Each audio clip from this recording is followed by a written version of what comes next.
Hey, everybody, welcome, welcome. We'll start in just a few minutes. I'll speed that clock up, it won't be long.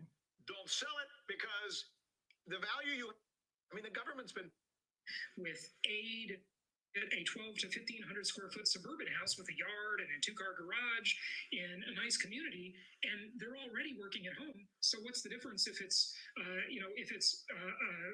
miles away or 100 miles away or 1,000 miles away? It's all the same. You tell it so well. Wow, Jason Hartman, a guy who's made millions and millions of dollars in real estate, and he started as a kid investing in real estate, and we're just so glad to be able to have him on to take us through these explanations because they do make sense. We'll follow to see, and hopefully we'll be able to have a conversation again. Thanks so much, Jason. Always appreciate it, my friend. Thanks, Rick. Well, for Gina and I, my wife Gina and I, it's been really a game changer for us in our financial lives. We've been doing this since early 2016, and I've been listening to podcasts since probably February, March 2016. And the thing that remains constant throughout all of these podcasts, it's not just the great variety and the content is meaningful. It's that the fundamentals from real estate investing from 15, 20 years ago when Jason first started this, the fundamentals haven't changed really that much. They're very, very solid, which means you could be successful in the 80s, 90s, and 2000s with those great fundamentals of real estate investing, the 10 commandments, and all the great topics Jason talks about, and how to read a pro forma on those things, how to analyze a deal, all that stuff. It's constant, and if you follow that philosophy and really buy into it, there's nothing you can't accomplish in that. And my wife and I moved pretty fast in 2016, and we have the same properties that we bought through Jason then, and we still have those cash flowing properties today. They're making even more sense because some of them have appreciated quite a bit. I just got fortunate there. The information is great. The support, Sarah and the team, is wonderful. There's obviously speed bumps and there's big bumps sometimes, and Sarah's been a magnificent help on some of those things. But looking at the big picture, I think Jason always encourages us to look at the big picture, because I wanted to panic sell in one of our markets once, and Jason just kind of got me level set and had me look at the big picture and long term, and I'm definitely feeling better about that. But anyway, it's been a great experience. I really encourage everyone to participate who wants to succeed in real estate, in investment properties. But I'm looking forward to a long-lasting relationship, and my wife and I really loved it. And you guys are great, and looking forward to the next event. The Meet the Masters was fabulous, and we'll see you on the next turn. What's nice about Jason Hartman's opportunity is that it's very well laid out. It's easy to understand. It's not just about the investment in real estate. It talks about the economy and how that's going to affect, future purchases. So it's just nice to get an overall picture as opposed to just, a realtor or a broker who's saying, here, this is what we have to offer. And just get a lot of just general information on how the market's doing, and also more strategies in terms of what makes sense to invest in real estate. We've been doing it for 15 years. So my name is Ross. I'm from Columbus, Ohio. I actually met Jason at another conference nearly 2 years ago. Just this year, it came to the point where I thought, you know what? I need to start looking back into that real estate thing. I got a little bit of extra cash, and I need to figure out what to do with it, and delved real hard into the podcast. I probably listened to, the last 200 podcasts or something. Part of the things that I found the most interesting were regarding the Series LLC and how that was handled. Also getting into my first properties here soon, dealing with the transfer of a property into an LLC and how to handle that properly. It seems so far that it's really worth it. A little bit of a flight, but I'd say it's still worth it, especially with all the education stuff here. I'm looking forward to going to the Venture Alliance after this as well, getting some of that really close one-on-one time, talking to the people that are doing this, being successful at it. There's no downside to me right now, so I'd say totally do it. Welcome Welcome to the Creating Wealth Show with Jason Hartman. You're about to learn a new slant on investing, some exciting techniques, and fresh new approaches to the world's most historically proven asset class that will enable you to create more wealth and freedom than you ever thought possible.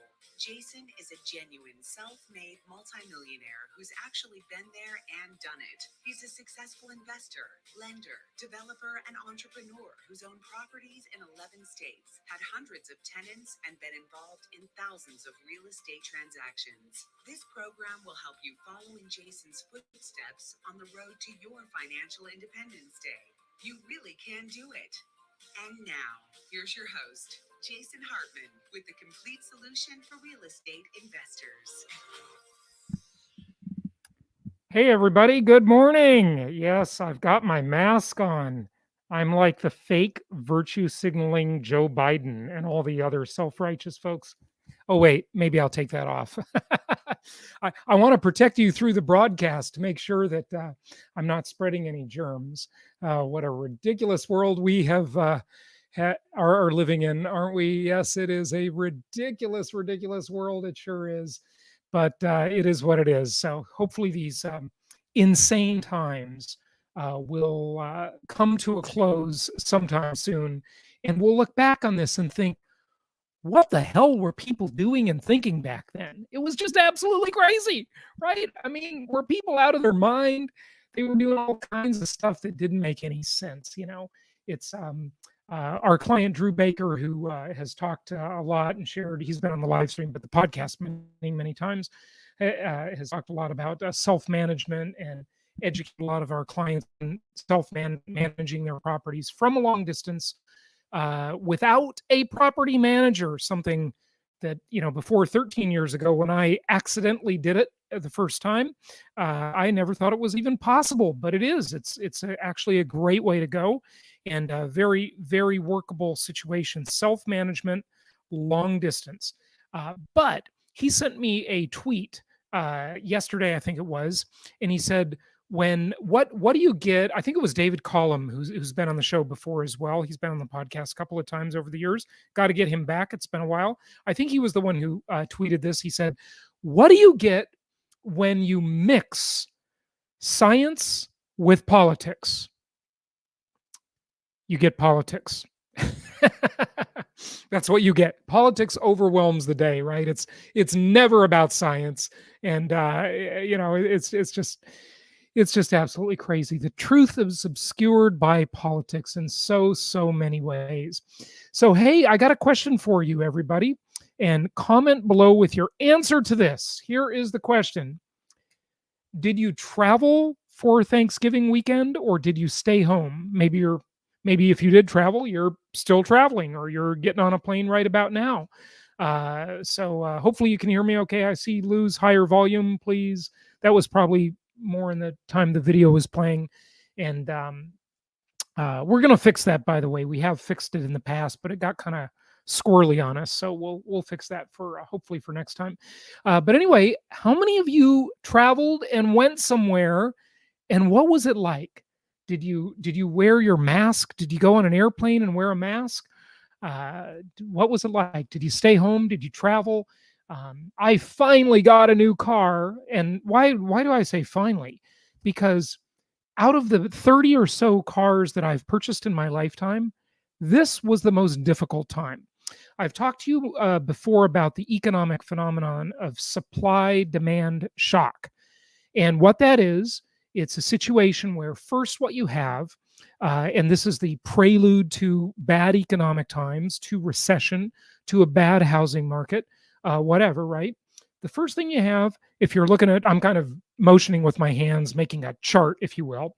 The first thing you have is you have a situation where times get tough and people get scared, or they just don't have the money, one or the other. Either it's out of fear, they don't want to spend money, they want to store their money for a rainy day that they think is coming, or they just simply don't have the money, right? You know, maybe they've lost their job, whatever has happened, right?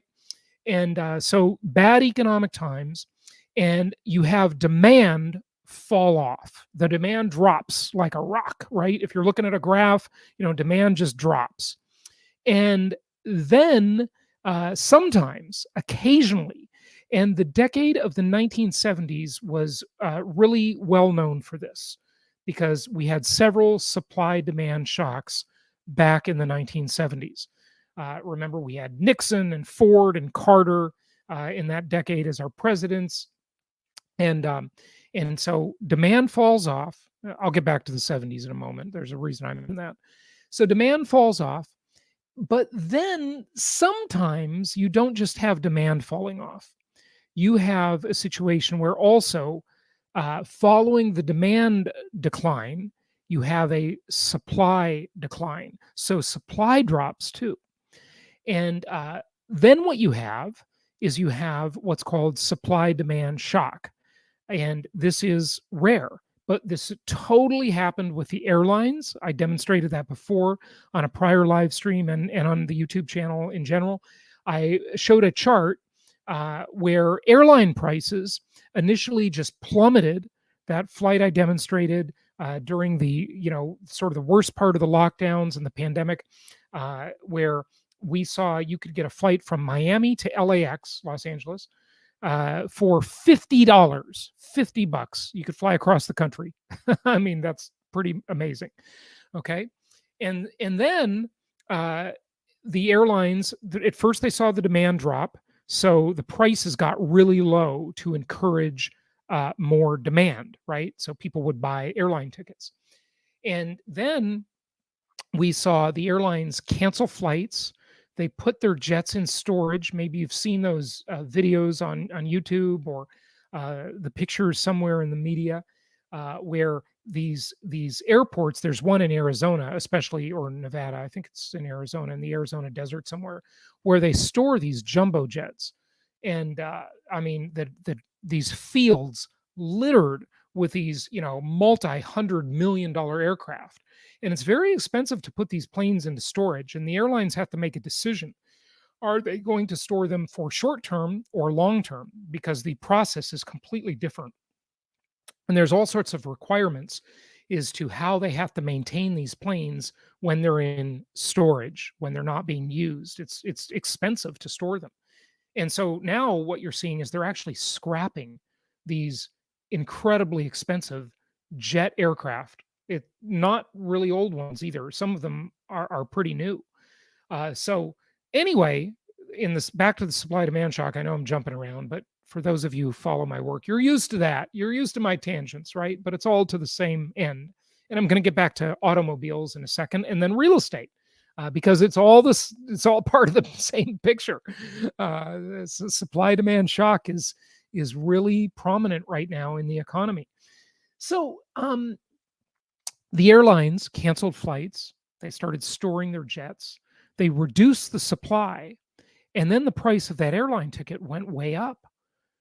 And it's really interesting. You would think the market would be so bad that everything would be cheap, but that only happened for a short time during the supply demand shock cycle. Okay.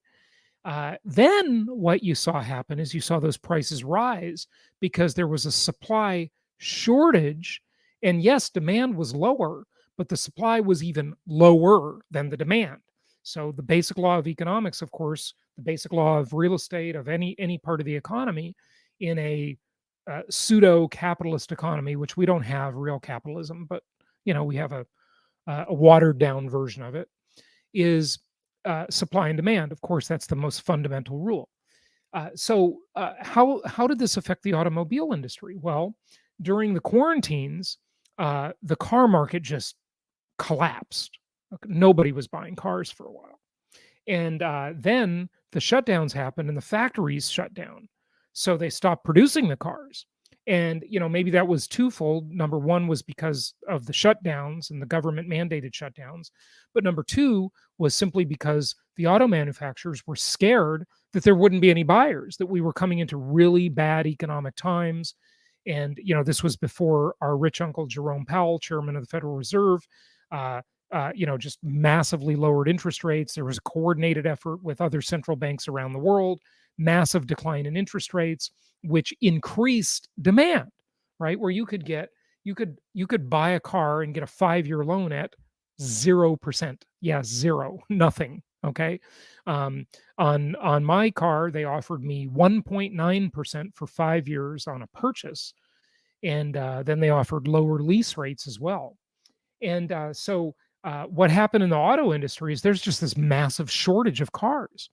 And what's interesting about it is because of that shortage, the demand started moving to the secondary market, and used car prices actually went up, right? So buying a used car, if you were selling one, you were in pretty good shape because it was a seller's market, at least for a while. I think it still is. And so it was really interesting. It was really hard for me to get a new car. I just couldn't believe it, you know. And I've at times in my life, many times, I've had two cars, and that's nothing more than a hassle. I don't like having two cars. I've had two houses before. That was a hassle. You know, you leave things in one car. I remember once I was rushing to the airport years ago, and I left my wallet in the other car, and I had to go back and get it, missed my flight. You got to have your ID to board the plane, of course. And now you have to give them a DNA sample. It's so ridiculous.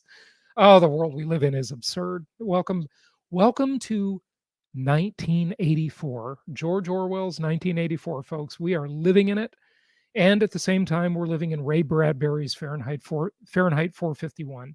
It is absolutely dystopian.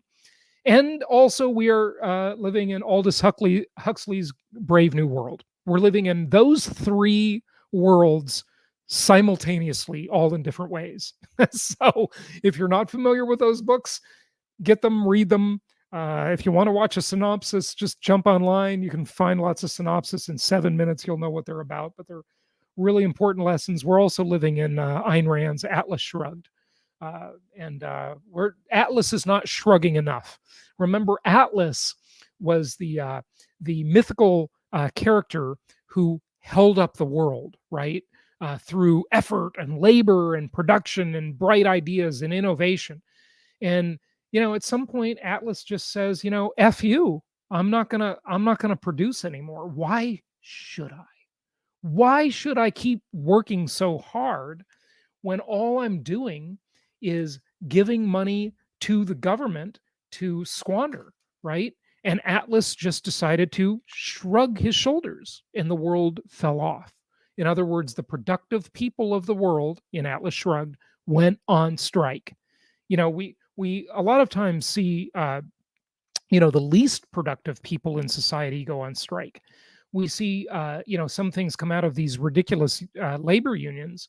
And listen, labor unions had their place. There was a time when they were really important because workers were being just massively abused, and the pendulum always goes back and forth, right? And so it goes back and forth. But now the pendulum has swung, too far to the other side, and it's become ridiculous. And so we see like labor unions not wanting to adopt technology because it would put people out of jobs. And so they want to be super primitive. You might remember years ago, there was this longshoreman strike, and that was in Long Beach and San Pedro in Southern California, I think. Actually, maybe others were on strike as well, but that's the one I was aware of. And when they wanted to computerize the system so that they could manage the inbound and outbound shipments, all the unions, the longshoremen's union, said, no way, we're not going to use computers. We want to use clipboards with paper. Because if we use computers, it's going to put somebody out of a job, right? So, this is absolutely stupid, obviously, right? Because at least historically, the future could be different, of course, but at least historically, technology has always created more jobs because there's this endless amount of human wants and desires. Humans are never, ever, ever satisfied. We get something and we want something else. This is called, when I talk about inflation, you've heard me talk obviously a lot about inflation if you follow my work. The most common economic malady.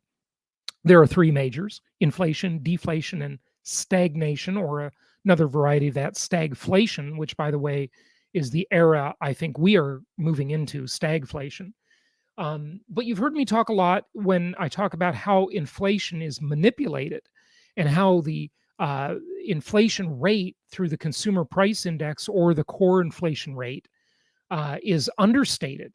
And it's intentionally understated by governments and central banks and so forth because they want us to believe inflation is lower than it really is. And so they use three basic ways that they understate inflation: weighting, in other words, how much weight they give to each item in the basket of goods, which comprises the consumer price index. Uh, Substitution, okay, they say, if the price of beef goes up, they'll just assume everybody will switch to chicken. And, maybe you don't like chicken. You think chicken's a dirty bird, right? And see, I'm always telling the same jokes. That's a joke, by the way. Wait, we need some laughter. Is there a laugh track on here? Nope, that's the burp track. That's pretty gross. Okay. Uh, and here comes the dog. How about, oh, maybe this is laughter. No, that would have been the Halloween sound effect. And guess who came to visit? The dog. She likes these sound effects, don't you? Huh. You can't see her, but she's right there. Anyway, so weighting, substitution, and hedonic indexing. So hedonics is the concept of how much pleasure do we get out of it. Seeking pleasure is hedonics. But there's not only hedonic indexing when it comes to understating inflation and the way this economic metric is very important, but it's understated. There's also hedonic adjustments. Okay, so whatever we get in life as consumers, we adjust. For a time we're excited about our new thing, right? And this works in with people too, sadly, unfortunately, it's the way it works. When you've got that new relationship, you're super excited, you're giddy about your new love affair, right? Especially when you're younger, because back then it was so novel, right? And that you'd never experienced those feelings and that infatuation or that lust, right? Whatever, right? It's all part of just being human. And so it's new and novel, right? And that new thing we get, that new house we get, the new car we get, the new relationship we have, the whatever, right? It's really special in the beginning, but then it starts to kind of fade.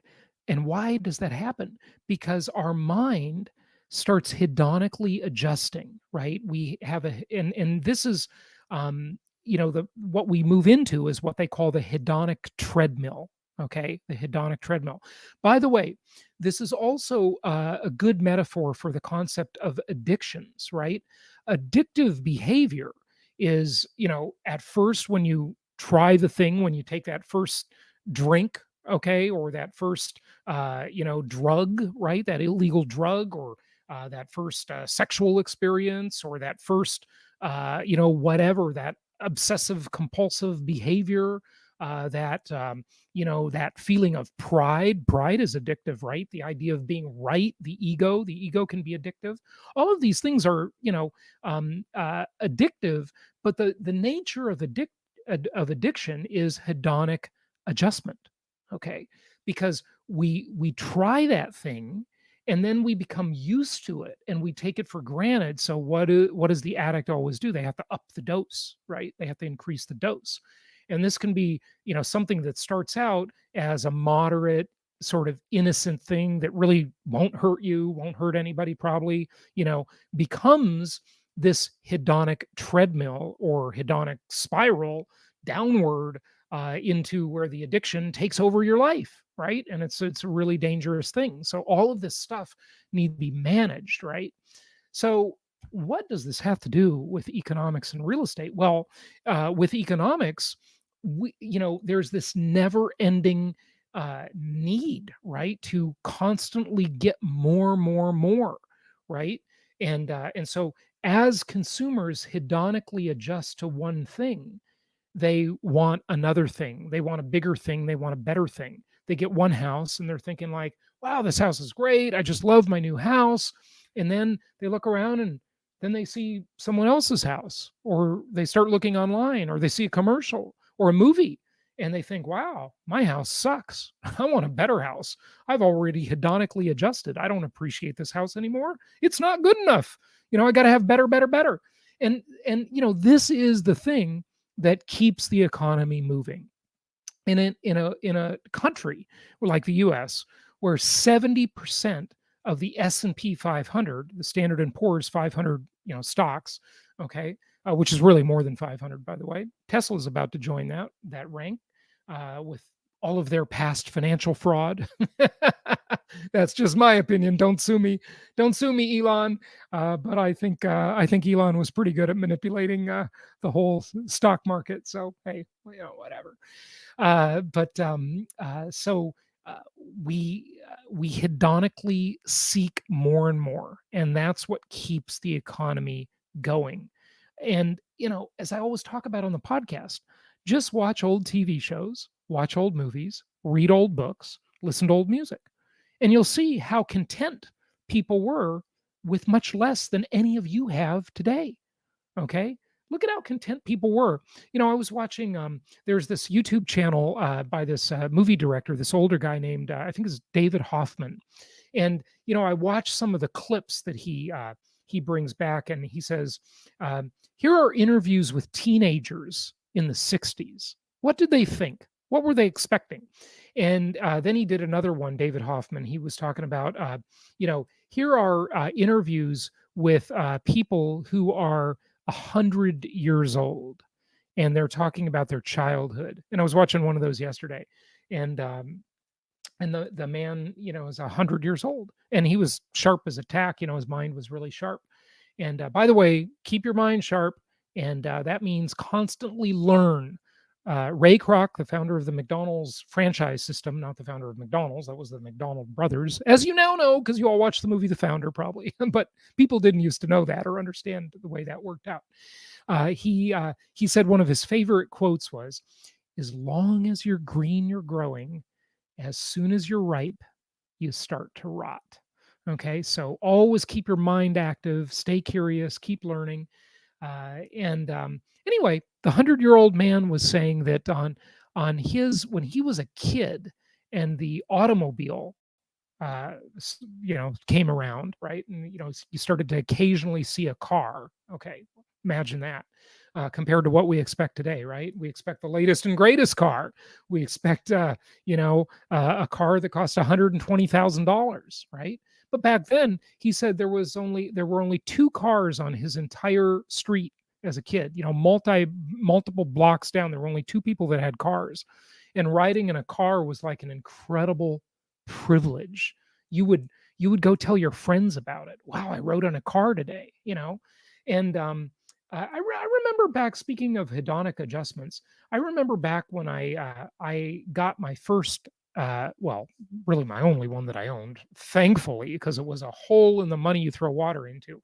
My first boat, actually, I'll call it a yacht because it was a yacht. It was over 40 feet, which most people consider. The definition of the yacht is ambiguous. Sometimes that's an actual certification. Sometimes it's just what people consider. Over 40 feet is a yacht, and over 70 feet is a ship.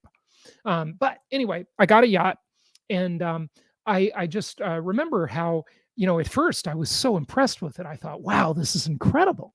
48-foot yacht. Wow. That was awesome. In Newport Beach, it was in Newport Harbor. And then I started steering it around the harbor. And I thought, look at that yacht. It's so much bigger than mine. And instantly I was hedonically adjusting to not be that impressed with my own gorgeous yacht, right? But oh well, that's the way it works. It's we always want something more. So that keeps the economy going. On the bad side, though, that's it. Many would argue great cost to the environment, because more and more and more consumption always becomes trash later, right? It ends up in a landfill. But people are also an incredible resource, and slowly but surely we do figure out how to clean up our messes, but it usually takes a while. Unfortunately, it really takes a while. Okay, how many of you told me where you are or where you're going? By the way, I'm going to get to some good content here. If you need us, reach out, jasonhartman.com. If you're in the US, 1-800-HARTMAN. And we're going to talk about the business cycle and inflation and what happens here. I saw this chart the other day and I had to share it with you from stockcharts.com. Really interesting stuff. But let me just get to a couple of your comments. Okay. Good morning. This is Jason in Seattle. Hey, another Jason. Good name. And I finally know your name, SCSU300. Your name is the same as my name. Wow. Another Jason. And David is in Tampa. Tampa's a great city. David, I'm thinking about moving to Tampa. I might be your neighbor, or St. Pete or Jacksonville or St. Augustine, or I don't know, maybe I'll stay around here in Palm Beach area. I'm not sure. Did you move to California wearing a mask inside? Oh, that's because I was wearing my mask at the beginning of the broadcast. I want to keep you safe, folks. I want to be considerate and wear a mask. Let's see, where's the word again? Yeah. You know, this is like the most oppressive thing in the world, wearing a mask. You go out in public wearing a mask, and there is no possible way you can relate to another human being wearing a mask without seeing their facial expression, and you also can't breathe. And you're also breathing in your own respiration, which is incredibly unhealthy. There's a reason God created us so that the respiration leaves our body, right? It doesn't recycle. This is not recycled, should not be recycled air. So no, thankfully I did not move to the Socialist Republic of California. Lou, hopefully we got the volume fixed for you. Okay, what market do you think of Clearwater St. Pete market is? Is it a good time to continue buying in that area, or do you think waiting would be a good idea? David, I'm glad you asked. Buying there is not very good. Tampa, Clearwater, and some of the areas of St. Pete get very expensive. I love St. Pete, by the way. That's a hybrid market, and it's not the best. You could do much better in some of our linear markets. Shameless self-promotion here, that you will find at jasonhartman.com/properties. Yes.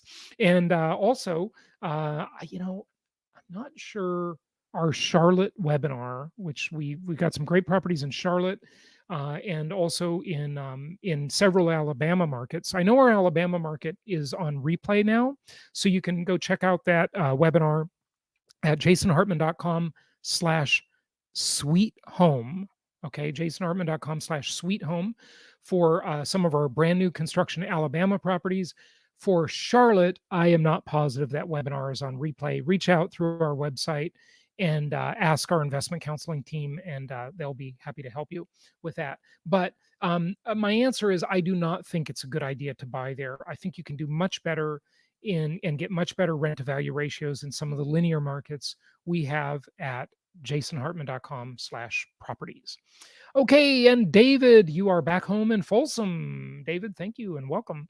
Okay, do you think where the market is at, percentage increase or decrease do you expect?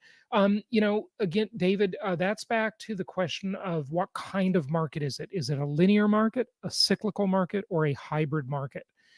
And then you have to add to that new layer that I started adding since February. Is it a high density, medium density, or low density market? Okay, because density equals danger. So whether it be in a virus that it presents the danger, or civil unrest by Joe Biden voters, okay, Joe Biden voters, because those Joe Biden campaign rallies are extremely dangerous. They're also called riots. Okay, so these, where they're throwing Molotov cocktails and spitting at police, and you got to hand it to them. I mean, the police, and listen, I'm no fan of living in a police state, folks, but that is one hard job right now, being a cop. Not an easy job. So, give a hand to the police trying to keep law and order. It's crazy. So what kind of percentage increase or decrease do I expect in those? Well, it depends on the market, right? It depends on the density. Obviously, as I've said many times, high density, business unfriendly, overpriced cyclical markets, LA, San Francisco, New York, Seattle, San Diego, Boston, Washington D.C. is a little weird because it's got the government. And if Biden becomes president, it will definitely be the handout capital of the world. Even it is even under Trump. Okay, but Washington's a tad different in that respect. But those markets, they are in the low density areas of those markets. They are experiencing good times right now, and it's bucking gravity. They're defying gravity, and it cannot last. Those markets were already overpriced before we ever thought of the word pandemic or we ever heard the word coronavirus. But we'll see. Even if those markets continue to increase in value, okay, the low density parts of them, the high density parts are terrible, okay, but the low density cyclical areas of those cyclical markets are doing fairly well right now. But the long term trend cannot be good. And even if it was good, the rent to value ratios are awful. And the landlord, not enough people talk about, and I've been talking about this for 17 years now. You want to invest in landlord friendly markets versus tenant friendly markets. And those are also generally Republican leaning markets. And they are also generally business friendly markets. Okay. What you don't hear about and people don't calculate into the math, say, for example, you had a property that was going up in value and it probably was going to continue going up in value. And it, by some miracle, had a decent rent to value ratio, by some total miracle. And it was in my hometown where I grew up, where I'm so glad I do not live, which is Los Angeles. Okay. The city of non angels. It's no city of angels anymore. That's for sure. So say that by some miracle you had all that going for you in LA, which would just be a fantasy. It wouldn't be true. But say it was, just for the thought experiment. If you have a bad tenant that doesn't pay you rent, getting that tenant out of your property in a place like California, anywhere in California or New York, is a nightmare. I mean, it's so tenant friendly and so landlord unfriendly that you just don't want to mess with it. You just don't want to mess with it. The markets that you see at jasonhartman.com in the property section are the places you want to pay attention to. That's where the action is. Okay, those are the markets that have good long-term viability. Okay, and it's easy to get sucked in by the short term and to be confused and to chase the shiny object. But the reality is, the long term is the way we invest, the conservative, prudent, long-term strategy. Okay, and good morning, Juan. Okay, so Gregory. Is privatization of Fannie Mae and Freddie Mac bad for home buyers? Oh, good question. So we've been talking about this since about 2011 during the Obama regime, not the Obama administration, the Obama regime. We were talking a lot about Fannie Mae and Freddie Mac and what would happen if they went away, what would happen if they got privatized, all these different possible scenarios. So initially, this would be bad for home buyers and also bad for home sellers. Why? Well, because they backstop the market. The US has a very special housing market that is completely special in the entire world. And it basically has the benefit of the huge secondary market of Fannie Mae and Freddie Mac, these agency buyers that are government sponsored, okay, and the GSEs, the government sponsored entities. And initially, what would happen is you would see downward pressure on prices as loans dried up, but eventually the market would, I guess, even hedonically adjust, because that's kind of a hedonic adjustment too, like we were talking about earlier. And it would adjust, And when the market, after some time of pain, which would probably last about 2 years, usually, by the way, folks, if you want to be prepared for disaster, okay, one of my other podcasts, very popular podcast, is called the Holistic Survival Show. And I started this podcast during the Great Recession years ago, and talked and interviewed a lot of survivalists, learned a lot myself about survivalism and prepping and preppers and all this kind of stuff.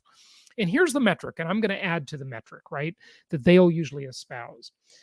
For the world of survivalism, they will tell you that you cannot survive without oxygen for more than 3 minutes. You cannot survive without water for more than 3 days, food for 3 weeks. Okay. And that's the general thing. It's 3, 3, and 3, right? And I'm going to add to that when it comes. So the survivalism rule is the first thing you have to have is what's called a bug out bag, and a bug out bag has 72 hours of supplies, 3 days of supplies. Okay, it's got some weird food, MREs, meals ready to eat. It's got a little supply of water there. And first aid kit and that kind of stuff. That's your bug out bag, and it's a backpack, so you can usually the best place to keep that is in the trunk of your car, because you'll usually have your car with you wherever you are. If you're at work, at the grocery shopping, or at home, your car will be there, right? So you can get to your bug out bag. And that's if you only have one. If you have a couple of them, then place them around in different places. And so that'll have your 3 days worth of survival, food, etc. And then the next demarcation point is 3 weeks. 3 weeks, people starve to death, right? Or they're pretty close. They're in pretty tough shape. So economically, though, if you want to weather the storm, the economic storm, and by the way, that goes to our graph that's on the screen, okay? Because these cycles that you see on the screen are never exactly the same length, right? So let's take the blue line, and this will kind of answer the question back to Fannie Mae and Freddie Mac in a moment. I always have the long way of getting there, don't I? Yes, we got to take the long way. It may be hard, it may take longer, but we learn a lot more and we're a lot smarter than everybody else, right? Okay, so the long way. So when you look at these cycles, this speaks to the market cycle, the business cycle, which is, mostly an Austrian school concept, the business cycle. We've talked about it many times before. So here we have the blue line. Okay, so you have full recession, early recovery, full recovery, and early recession. So you see the blue line, it goes, it's coming into the chart on a downslope, full recession, early recovery, it's going up. You can see my mouse movement. And then full recovery is in this area, and then early recession, and it repeats itself.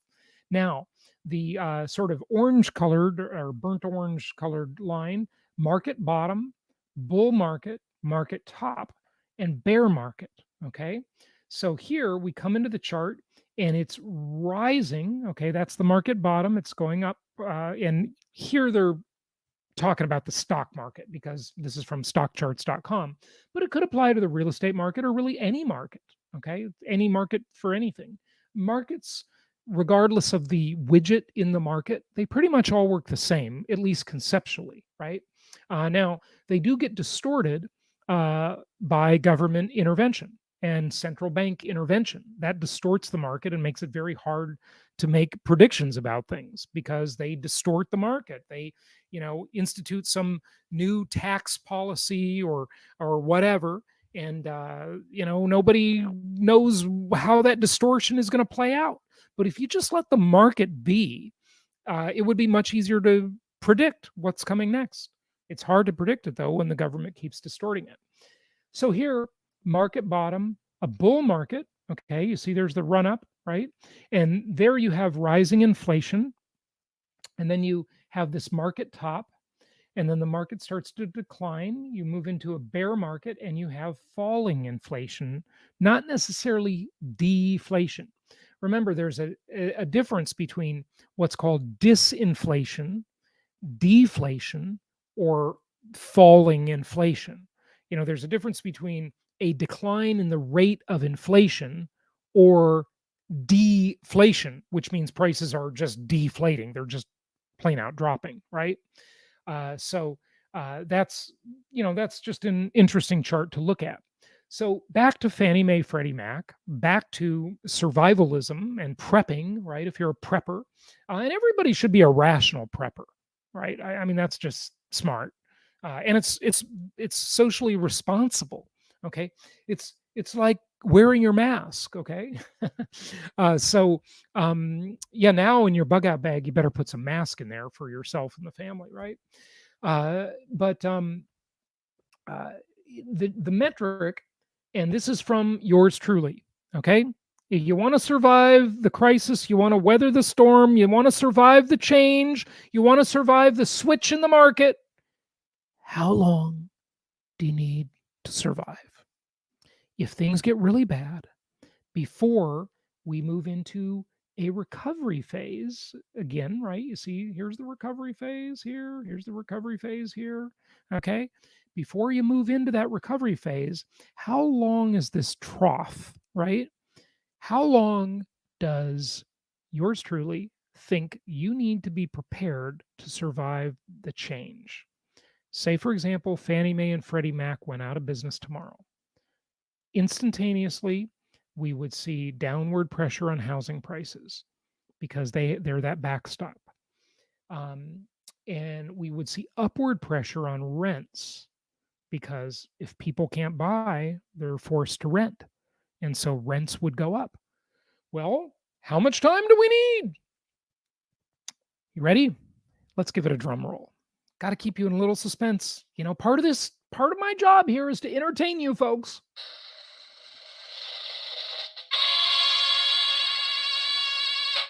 The dog really likes that. She's like, what is that unusual sound? How much time do you need to survive that changeover? The number is 2 years. 2 years. I say it's 2 years. Be ready for a 2-year adjustment cycle in anything, right? That's the number. It might be less than that, but you better be ready for 2 years. 2 years of tough times. And as Robert Schuller, the late Robert Schuller said, tough times never last, but tough people do. So if you want to be a tough person, you need to understand that investing, that life, that economics, business, whatever it is, it's a marathon. It's not a sprint. So you got to be prepared to last 2 years of tough times. And there's a thing I used to always say when I would teach. Originally way back in the 90s when I was giving seminars to realtors, teaching them how to do direct mail. Many of you don't even know what that is. Direct mail. It's like when they send you stuff in the mail, like a postcard. And yeah, you're probably familiar with that, right? It's not email, it's physical mail. And I used to teach realtors how to do this. And, I was very successful as a traditional real estate agent years ago. And so I used to give seminars on direct mail. And I used to say that the secret to success is staying in business long enough for something good to happen. The secret to success is staying in business long enough for something good to happen. And, that's the secret to success with investing too. The cycle will turn. Now, I'm telling you all of this stuff when the market is booming. Okay.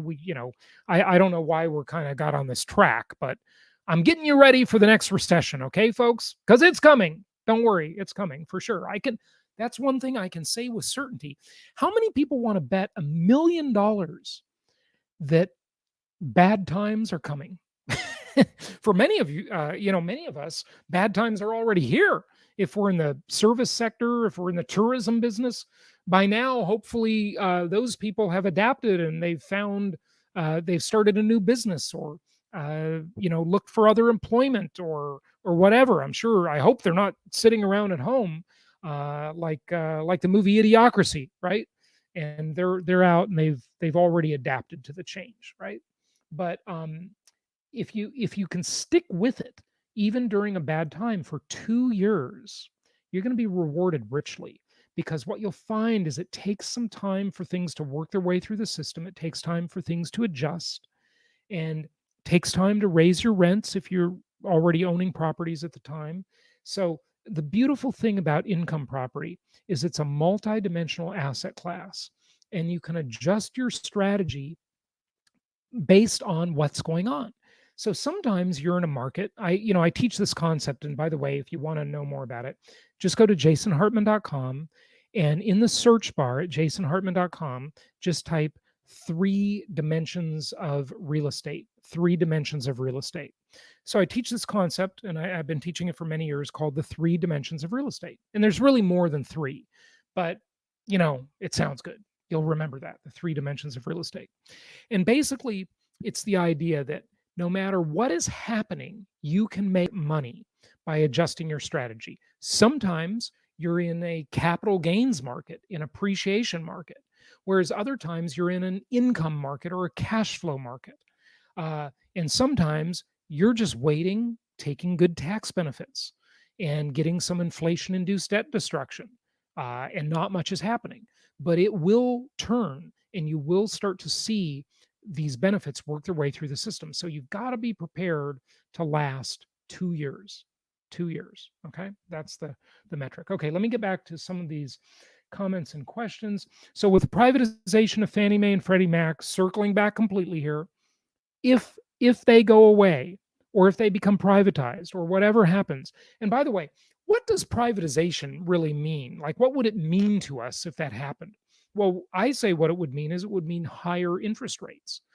And maybe, well, I don't know today if it would mean stricter underwriting guidelines for mortgages, because they're already pretty darn strict right now. In fact, I think they're a little bit overly strict. I think they should actually loosen a little bit, but the rates are artificially low. So it would ultimately mean higher interest rates, I think. And that would mean upward pressure on rents. 3 dimensions of real estate, right? That's 1 dimension.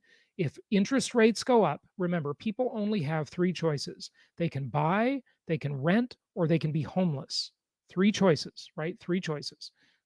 Someone during one of my conferences once shouted out, they can live with their parents. Well, yeah, they could live with their parents. They could move back in with their parents. But barring that one, buy, rent, or be homeless. And so if they can't move into the buyer pool and they can't become homeowners, they're going to stay renters. And that's going to increase rents. It's going to put upward pressure on rental prices. So if you can weather that adjustment for 2 years, you're going to be rewarded very, very nicely. Okay. All right. And Juan asks, in your opinion, is Pennsylvania, I don't know that Stroudsburg area, becoming a cyclical market or still a linear market? I would say, without knowing enough, I would say that it is linear and maybe moving toward a little bit of hybrid, only because so many other markets are moving toward hybrid. That's what I say. I'm basically mortgage free with 4 homes. Barry. Please don't do that. Please refinance those houses. Pull your equity out of them and use that equity to go to work for you. I know it seems like a good idea to be mortgage free. I get it. This is the playbook of the pre-1971 thinking. It used to make sense. Okay, Barry, I want you to refinance those properties. You're going to literally get paid to borrow that money because interest rates are in negative territory. They are artificially low, and the mortgage is an asset. It's an asset. And if you're new to my work, you'll probably think I'm crazy for saying this. I get it. I understand. But I want you to make a lot of money. Yeah, cha-ching. And the way you can make a lot of money is to take advantage of inflation-induced debt destruction. And if you have equity in your properties just sitting around, it is not working for you. You want to put that money to work for you. With interest rates as low as they are, and the tax benefits of having a mortgage, and the real inflation rate, You're literally getting paid to borrow money right now. So please, Barry, please go to jasonhartman.com, subscribe to my podcast. When you go to jasonhartman.com, type in the search bar on my website, type in inflation induced debt destruction. Inflation induced debt destruction. Okay.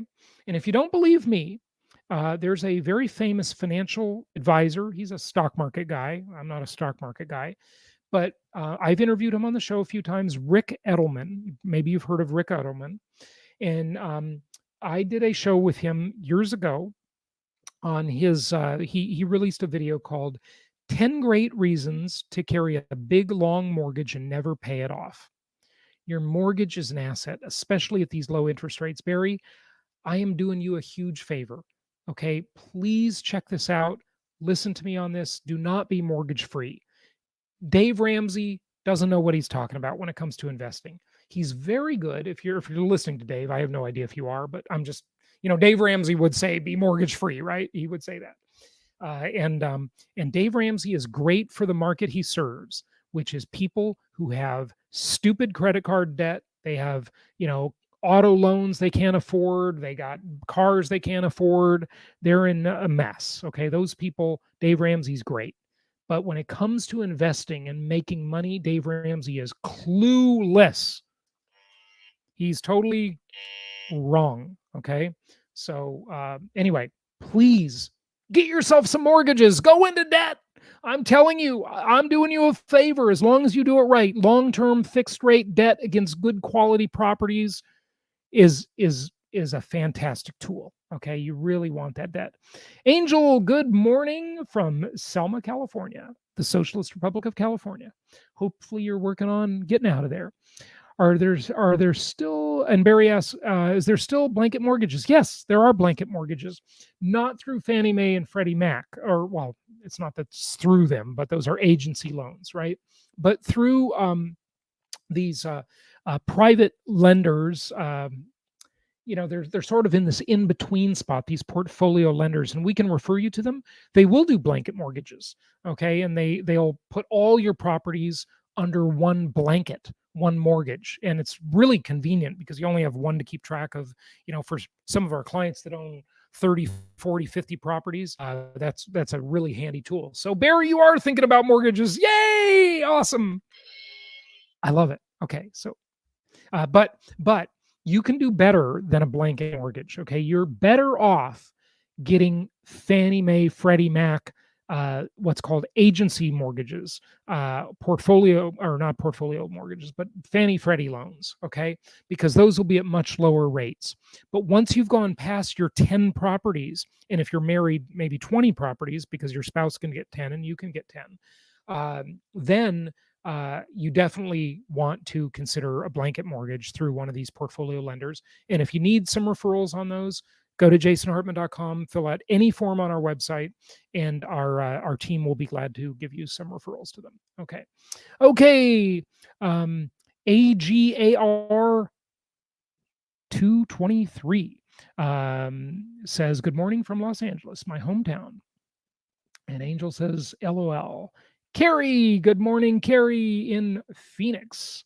Okay, and David says, good morning. Oh, I think you guys are talking to each other. Okay. And hello from Alaska. I have not been to Alaska for a long, long time, and I really wanted to go back. I wanted to take an Alaska cruise, but guess what happened? I got interrupted by a pandemic. What a pain. I did an Alaska cruise years ago, and I have a picture where I was, I think I was 21 years old, standing on the Alaska pipeline at midnight, and it was like broad daylight because that was in the summer. It was actually the longest day of the year, June 21st, and the summer solstice. And I got a picture of me on top of the Alaska pipeline. So yeah, I got to go back to Alaska. Beautiful place. So, and where, Mark, are you in Alaska? Are you in Fairbanks or Anchorage or what? I remember I was eating dinner at Simon and Seifert's restaurant in Alaska in Anchorage, and I was thinking to myself, just by the daylight out, it was about maybe 6:30, and I looked at my watch. It was 10:30 p.m.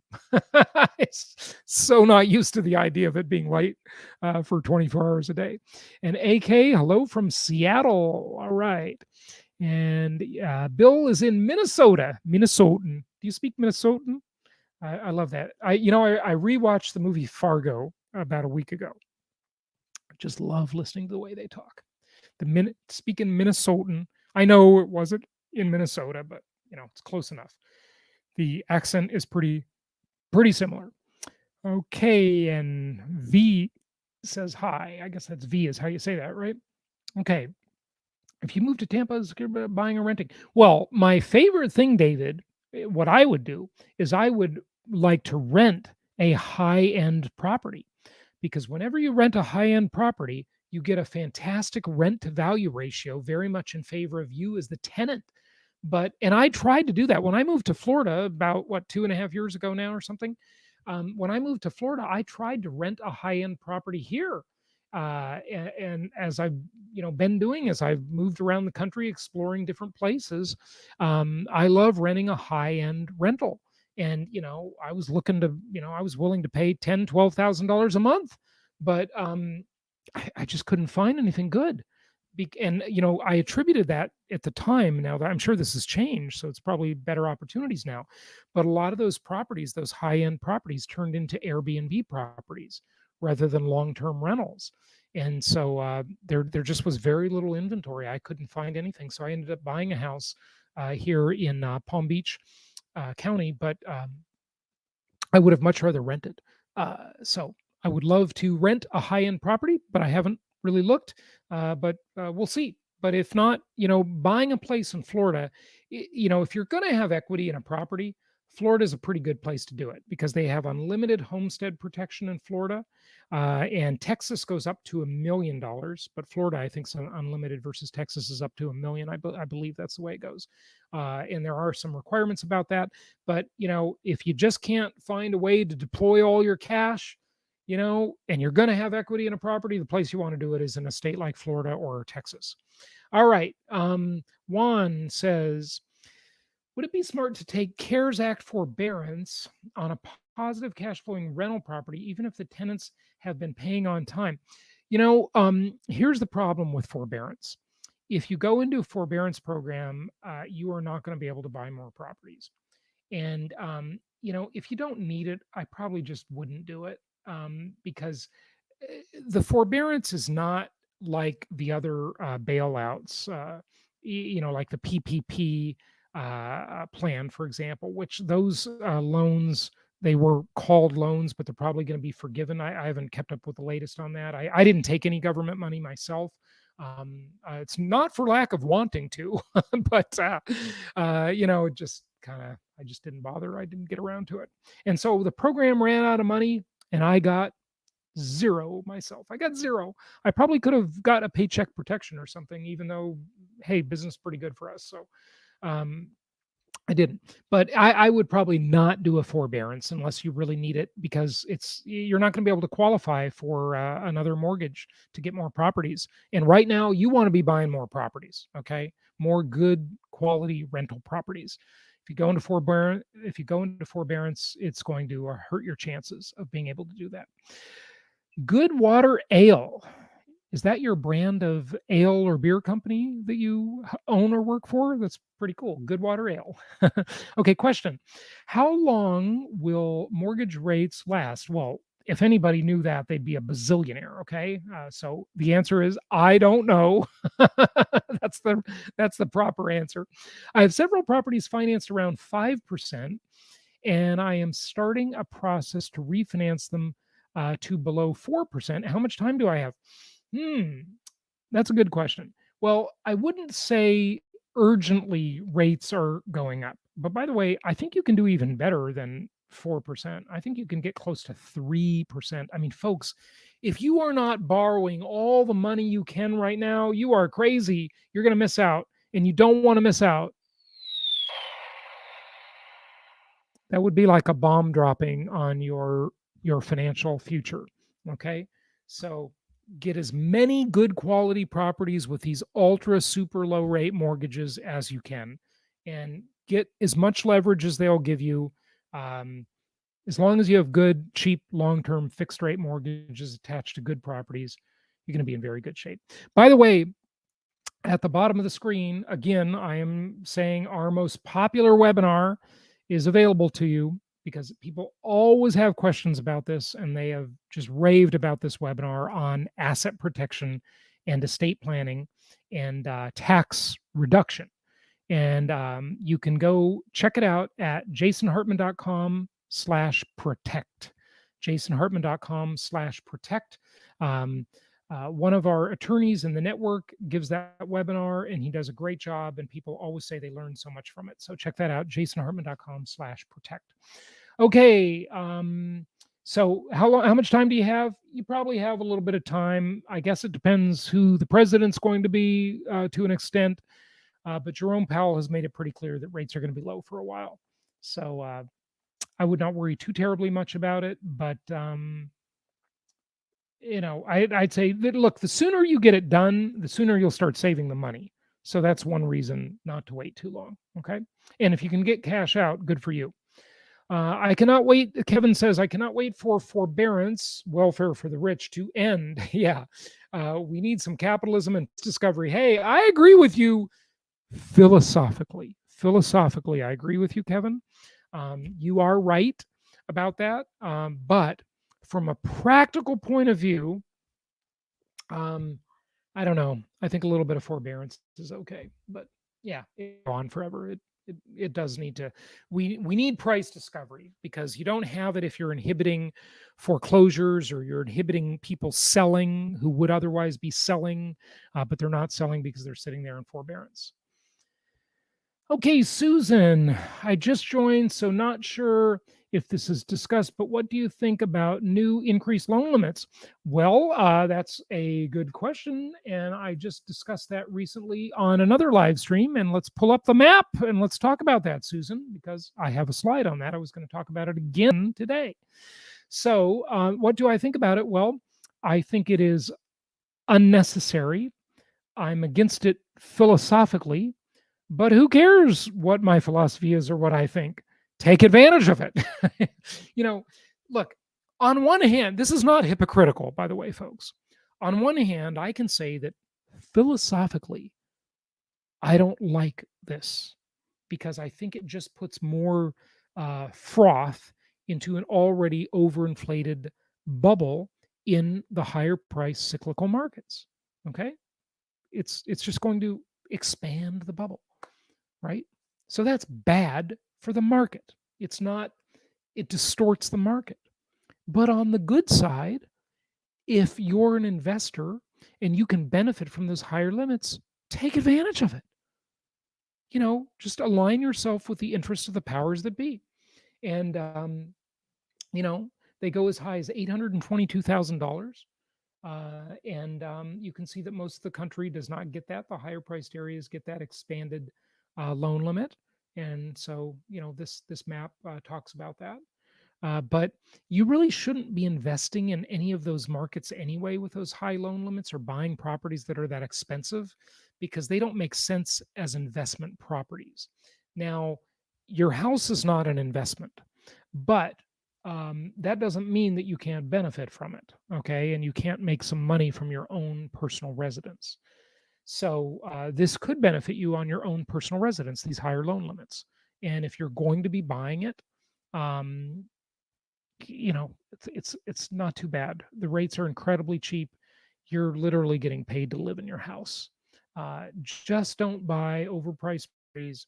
Don't buy properties in cyclical markets, and don't buy properties in high density areas. Don't buy a high rise condo. Don't be in a high density market where you'll have a Joe Biden campaign rally, otherwise known as an inner city riot, or a higher chance of spread of infection. And those things are the markets people are leaving. Don't buy in business unfriendly markets. Don't buy in blue market. Don't buy in Democrat controlled cities, generally speaking. Okay. These are just markets. They're not the future. They're the past. These markets are all places that you really want to avoid. They're tenant friendly. They're not landlord friendly. And that's my statement on it. So good question. Thank you. Kevin says 2 years is easy. Good. Be ready for 2 years. Okay. If you're broke after 2 years, you're already broke and just don't realize it. Okay. But Kevin, I do want to balance this. Okay. Because I have the feeling from your comment, although you are right. Okay. I have a feeling that you might be over saving. That's bad too. That's bad too. You don't want to oversave, okay? You want to save enough, but if you have too much money in savings, that means you don't have enough money in investments. And remember, nobody ever got rich saving money. They only got rich investing money. Okay? You must invest your money. So don't be an oversaver. I'm not saying that you are, but from the sound of it, I get the suspicion that you might be. So I'm worried about that. I'm worried about you, Kevin. Okay. Sunil says the Fed won't raise rates until 2023 at the earliest. They need to inflate this debt away. Yeah, Sunil, that's a good point. You're I don't know if you're right about the time frame, but you're right conceptually. Yes, they do need to inflate the debt away, and that's how they'll do it. And I want you to do the same thing. That's why I want Barry to have big long mortgages on his property so he can inflate his own debt away through inflation induced debt destruction. And if you want a full explanation on that, what Sunil and I are talking about here is you want to go to jasonhartman.com, use the search bar, and type inflation induced debt destruction. Oh, by the way, I have an announcement, folks. I have an announcement. Okay. Announcement. Here we go. Drum roll, please. Sorry, dog. Boy, the dog she doesn't like that. My announcement is that I am going to change the time on these Sunday morning live streams. I started doing these live streams on Sunday at 11 a.m. Eastern and 8 a.m. Pacific back in the day when we were all shut-ins, when, there were no church services. There was nothing else to do on Sunday morning but sit here on the computer and do a live stream. But that is changing. First off, the weather in Florida is gorgeous. And, I want to go outside. Maybe I want to go golfing or go to the beach or play tennis or go to church or something. So I'm not going to stick with the Sunday live streams unless someone wants to take over for me. And maybe I'll do it some of the time. So if I have any volunteers, comment below. You can take over the live stream, and I will not be chained to doing them every Sunday morning. But I'll pick another regular time once a week, and we'll have a regular time. So I just want to tell you, I'm not saying even next Sunday I won't do it, but I'm not going to stick with Sunday forever. So just want you to be ready. I'm giving you advance notice, okay? So go to jasonhartman.com, type inflation-induced debt destruction, learn more about it. Okay, Kevin says they won't inflate the debt away until they have massive insolvency event. Well, they've been inflating the debt away. What are you talking about? They've been doing that since 1971. They've been inflating the debt away. But yes, there is a matter of degree, and how to what level are they inflating it away, more or less, sir. Insolvency event, massive asset deflation, money printing, Fed coin. Fed coin's definitely coming. I don't know if it'll be called Fed coin, but there's going to be some cryptocurrency. So yeah, we'll see. That's interesting. SG says, thank you, Jason. You're welcome. I'm not sure what you're thanking me for, but you're welcome. Okay. So Fannie and Freddie go away and prices crash. Yeah, there will be downward pressure on price. They won't crash. Okay. But there will be downward pressure on prices initially. There would probably be a weaning period if they do it well. But they won't go away completely. They'll just be privatized, and we'll see, higher rates. Okay. Yeah. Anyway, I think we've talked about that issue. SG says you are the best. Well, thank you much. I appreciate it. It would be cataclysmic. I don't think so. I don't think that would be cataclysmic. Buy, rent, combined families, homeless. Kevin, nobody benefits from it being a catastrophe except Goldman Sachs. Goldman Sachs benefits. and the other big, greedy, disgusting Wall Street firms. They'll find a way to benefit because they always do.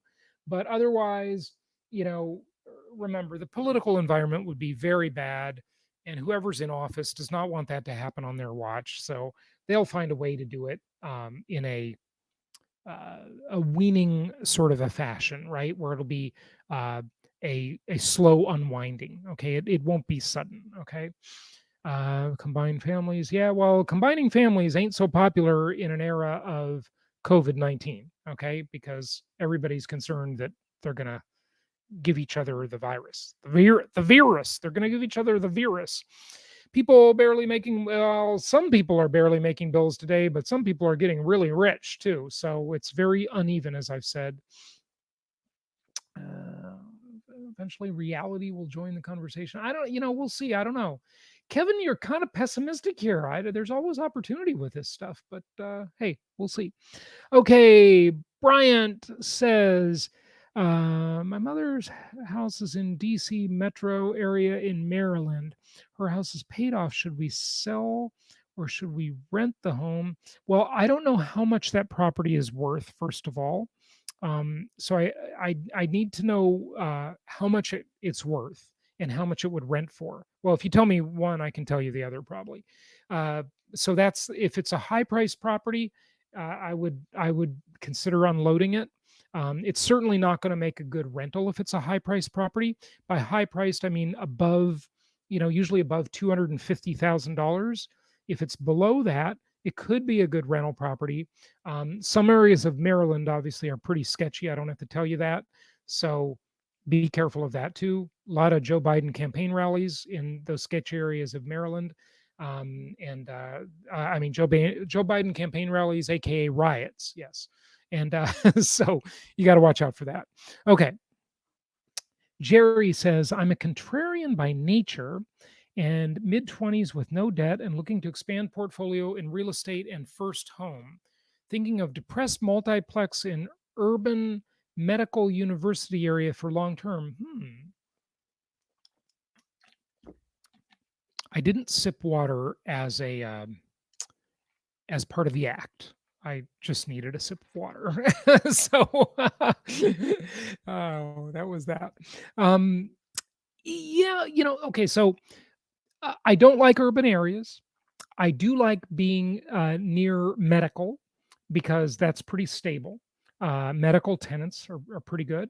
I do not like being near a university though, because that is unstable. I think universities are gasping for air right now, and I think they're going to die, and that whole model is going to be revised and remade thanks to COVID. That'll be one of the good things that come out of COVID.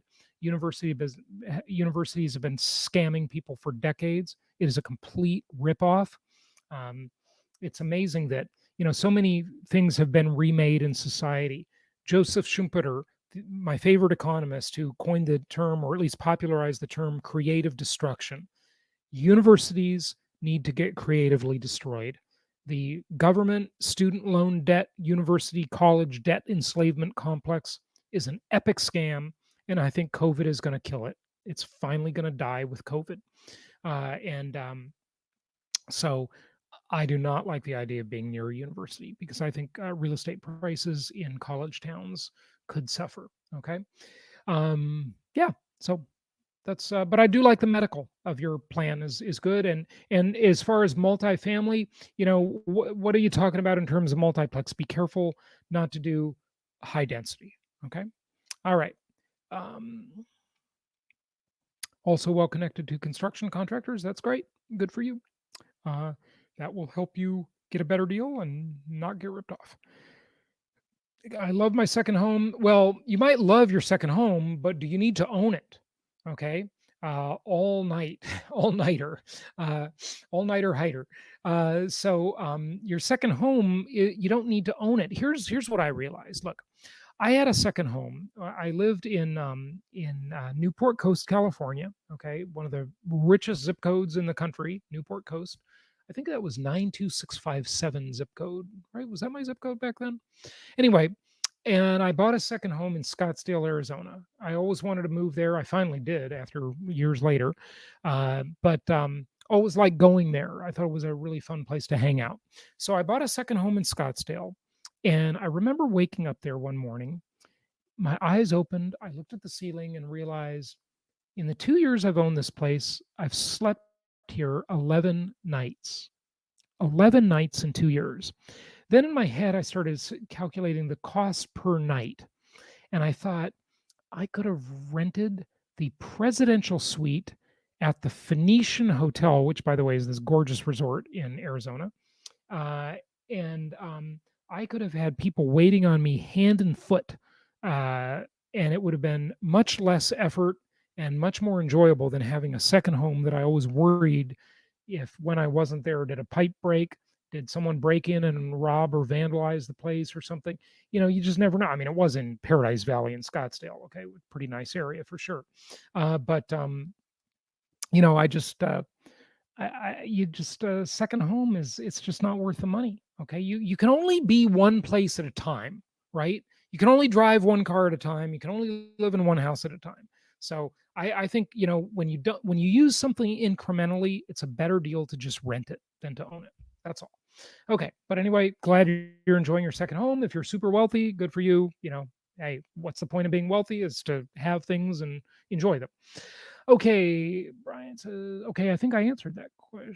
Oh, no, house paid off. Yeah, I answered that question. You should take out the equity, no matter what, get the equity out of the house. If you decide to keep the house, Bryant, and by the way, contact our team. They can help you analyze this equation. Go to jasonhartman.com, fill out any web form there. One of our team members will contact you and they can really look at the numbers, help you analyze this, okay? But you definitely want to take the equity out no matter what, okay? That's for sure. Okay, Oscar. Hey, Oscar. I'm a couple months from retiring because of you. Oh, hey. Congratulations. Hey, not just that, Oscar. Let's give Oscar, who is a couple months away from retiring because of me, let's not only give him a da-da, let's give him a big hand. Applause. Yes. I love hearing how rich my clients are getting. Isn't that awesome? So good stuff, Oscar. That's good. And stay swanky. And when am I coming to Texas to answer your other question? Well, I don't know. No trips planned. This isn't the time where people are flying around that much. So, and that's including me.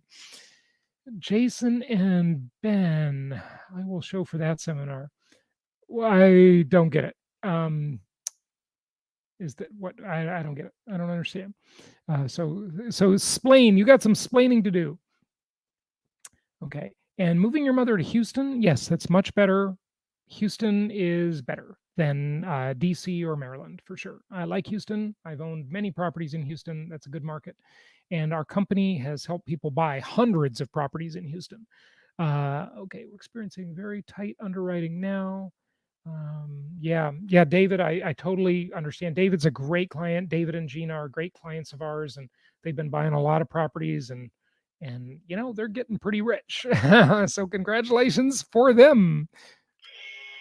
And yeah, it's tough getting financing right now. I agree. It's painful, but it's worth it because you may go through a hassle right now to borrow the money, but you're going to get the benefit of it for as much as 30 years. So good for you. Okay, and Fort Myers. Yeah, great place. Fort Myers. Sunil is in Fort Myers, and Mark is in Anchorage. Is Simon and Seafort's restaurant still there? I think it is. That was like a famous restaurant with great fish. Hi, Kim. How are you? Is that Kim in Australia? Which Kim is that? I'm not sure. But anyway, good to see you. Kevin, we need more capitalism in the USA. Let failure fail. Hey, I agree with you completely. Joseph Schumpeter, creative destruction. It needs to happen. It's good for everybody. I mean, it hurts. It hurts initially. It's like ripping the Band-Aid off, but it's better because, that wound under that Band-Aid, maybe it needs a little ointment on it. Maybe it needs a little fresh air. Got to rip the Band-Aid off. Okay. You can't keep it on forever. Okay. So All-Nighter Hider says, do you have any tax info about my inexpensive sailboat live aboard in San Diego? Well, you can write the sailboat off as a second home. First of all, I'm not a tax or legal advisor. Okay, disclaimer. So check with your tax advisor. But if the sailboat has a galley and a head, otherwise known as a kitchen and a bathroom for you landlubbers, then you can call it a second home, and you can write off the interest on your second home. And yeah, so if you're going to live aboard it, it won't be a second home because it is your primary home. And I think you can just deduct the interest on it as your home, like a home mortgage. Okay. But remember, that's a depreciating asset. A boat never, ever makes money. Although I am thinking of buying a boat again, since I do live in Florida and there's a lot of water around here. And I need to spend some more money. I need to lose some money on something. Okay, so I'm thinking boat or plane. I've purchased a boat before. I've purchased a couple of airplanes. Lost money on all of the above. But hey, you got to lose money somewhere, right? Okay. 3.5%, Oscar. That's fantastic. Yeah, good for you. That's just totally awesome. Hit the like button. It's free. Yes, hit the like button, folks. Okay, folks, we must pause right now. I got to ask you a favor. I need you to hit the like button, and I'm going to give you a drum roll to hit the like button.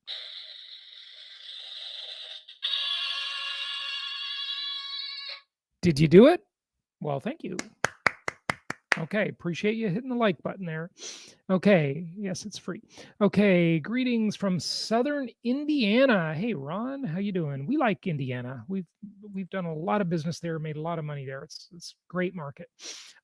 Indianapolis is actually our longest running market. We've been in Indianapolis forever. It seems like. Still recommending it. Still a good market. Okay, and good morning. They're talking to each other there. Okay, how much is too much? Not sure what you're talking about. And Hugo, I don't know what we're talking about here. How much is too much? What? Savings, money and savings depends on your expenses. If that's the question, it needs to be proportionate to your expenses, your living expenses, right? And that's different for everybody. Correction. No one got rich saving currency. Oh, yes. Hey, you are right about that. We call money currency, but money and currency are not the same thing. Currency is the dollar, the euro, the yen, the ruble, the peso. That's currency. That's the stuff governments print and say has value by fiat. It's called fiat currency, right? But yes, nobody ever got rich saving currency. And why nobody ever get rich saving currency? Well, because currency gets debased by inflation, the value of it declines. And I think what All Nighter is pointing out here is that something like gold, okay, or other commodities that have intrinsic value, and as a real estate investor, I believe in intrinsic value, and these commodities that build those walls behind me and that roof above me, those commodities have intrinsic value, and they are not attached to any one currency, so they benefit no matter what, because everybody on earth needs them. But yes, semantics are fun. I get it. Okay. Taking over the live stream would be a great way for me to learn. Unfortunately, everyone listening would get dumber. Well, aren't you the humble person? That's funny. Okay.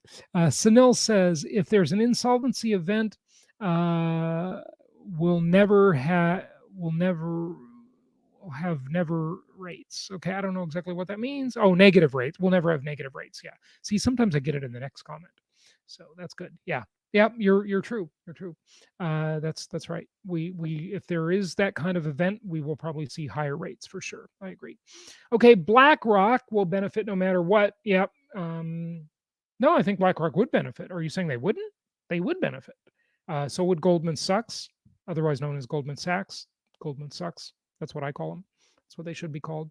So, hello everyone. Hello to you too. Okay. Oh yeah. 365,000 is not going to make a good rental, Brian. So you ought to sell that. get rid of that house and sell it. We didn't even have time to talk about this one today, so we're not going to talk about it. Let me just go back here. Okay. So yeah, sell that house, sell it. Okay. Don't own any properties yet. Yeah. Well, get some properties. Go to jasonhartman.com, click on the properties page, and check out our properties there. And you will become super wealthy. Does that sound like hype? It is a little bit hypey, but you'll become wealthy slowly. It does work. It works for pretty much everybody. I mean, I don't know. I could say almost everybody, not everybody ever. Nothing ever works for everybody because they tend to get in their own way and screw it up themselves. And that's what we do as people, right? We get in our own way, in myself included. Okay, Jerry says the current thesis of urban areas and riots is hopefully temporary, but current prices reflect negative pressure. So a holding period of 25. I don't. Jerry, look, it probably is temporary, but what does temporary mean? It could take years. It could take an awfully long time for it to recover. And even if it does, those urban prices, even now, although they've depreciated to some extent, they're still too high to make sense as rental properties. Okay. But granted, yes, there could be a vaccine, people could stop rioting, and, everything will come back again. But I wouldn't hold out any hope for that anytime soon.